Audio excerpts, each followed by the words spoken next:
全運會嚟啦！嗱，如果你咁大個人都仲未睇過一次全運會嘅話，咁你真係要攞今次全運會嚟開齋啦。點解咁講呢？因為今次嘅全運會特別得嚟，對廣東人仲好緊要添。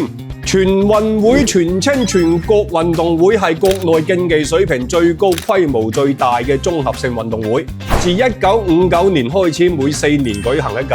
賽事嘅初衷係為國家物色奧運人才，人稱國內版奧運。而今次全運會係史上首次由粵港澳3地聯合承辦，賽事項目分佈喺廣州、深圳、香港、澳門等19個灣區城市，同時亦係承辦城市最多嘅一屆全運會。分分鐘就喺你家門口搞比賽，係唔係唔嚟都要到一到啊？除咗支火炬設計到好似上頭炷香咁接地氣之外，對吉祥物都好有睇頭。今次嘅吉祥物以國家1級保護野生動物中華白海豚為原型，分別叫做喜羊羊同埋樂融融。海豚頭頂上插住3朵水花，分別代表廣州嘅木棉紅、香港紫荊花嘅紫以及澳門嘅蓮花龍。當時喺廣州見到呢2隻公仔，我對仔女話係海豚，我仲笑佢哋冇常識，邊有海豚企起身同你打招呼㗎？結果原來真係海豚。當然可以將2條海豚搞到有手有腳咁突破，都算係一種獨立自強嘅創意，好過廣州之前嘅口號啊！唔好問我咩口號，自己睇彈幕啊！今屆全運會有14000幾名運動員參賽，仲多過舊年嘅巴黎奧運會，係歷史上規模最大嘅一屆全運會，有眾多國際頂尖選手參賽，例如乒乓球項目有馬龍、樊振東、王楚欽、孫穎莎、陳夢等等國家隊主力。跳水就有全紅嬋同埋陳芋汐，網球有鄭欽文，跨欄有吳艷妮，游水有潘展樂、何詩蓓等等星光璀璨。特別係香港嘅奧運冠軍何詩蓓，為咗參加主場作戰嘅全運會，甚至放棄咗世錦賽添。某啲項目嘅競爭甚至比奧運會仲要激烈，因此每一個運動員都會打晒雞血咁上台，因為平時冇機會同呢一班明星選手對陣，話唔定仲可以爆冷一戰成名添。譬如喺上一屆嘅陝西全運會，當時41歲嘅老將侯英超就爆冷擊敗咗如日中天嘅王楚欽。而廣東男籃就整合咗宏遠、深圳、廣州3支勁女組成全明星陣容，由杜鋒掛帥衝擊冠軍。喂，你去睇奧運都係睇佢哋啫，而家揸車出街就有得睇咯，仲唔嗱嗱聲買飛？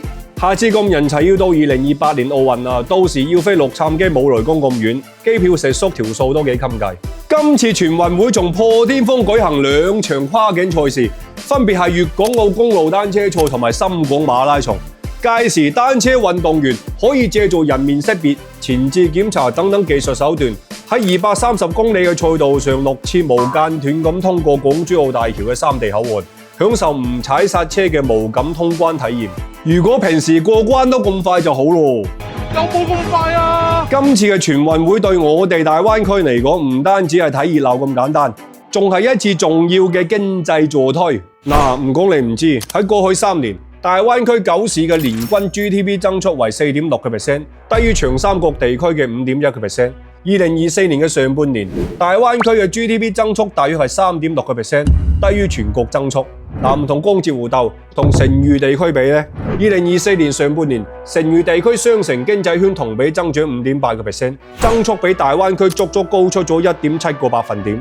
其實喺呢幾年，我哋大灣區嘅經濟增長壓力真係大到非常。係時候需要搞翻個 party 嚟沖起下，咁全運會得唔得呢？得唔得？得。社長睇到嘅數據顯示，第15屆全運會預計可以帶動區域經濟增速年均提升 0.3 至 0.5個百分點，咁即係一嘢就追上咗長三角㗎喇噃。同時，賽事仲預計令到粵港澳大灣區嘅國際知名度提升 20% 以上，區域嘅協同指數提高 15%， 為區域經濟嘅長遠發展奠定基礎。喺消費方面，全運會可以有效帶動文旅、餐飲等消費。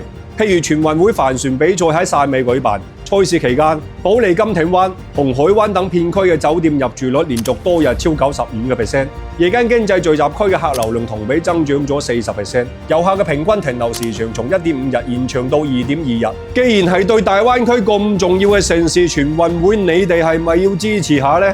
留個問題俾各位社員，你哋最想去睇全運會嘅乜嘢賽事呢？歡迎討論。社長就打算去澳門睇乒乓波，有緣嘅話現場相會。今期先講到呢度，下期見啦！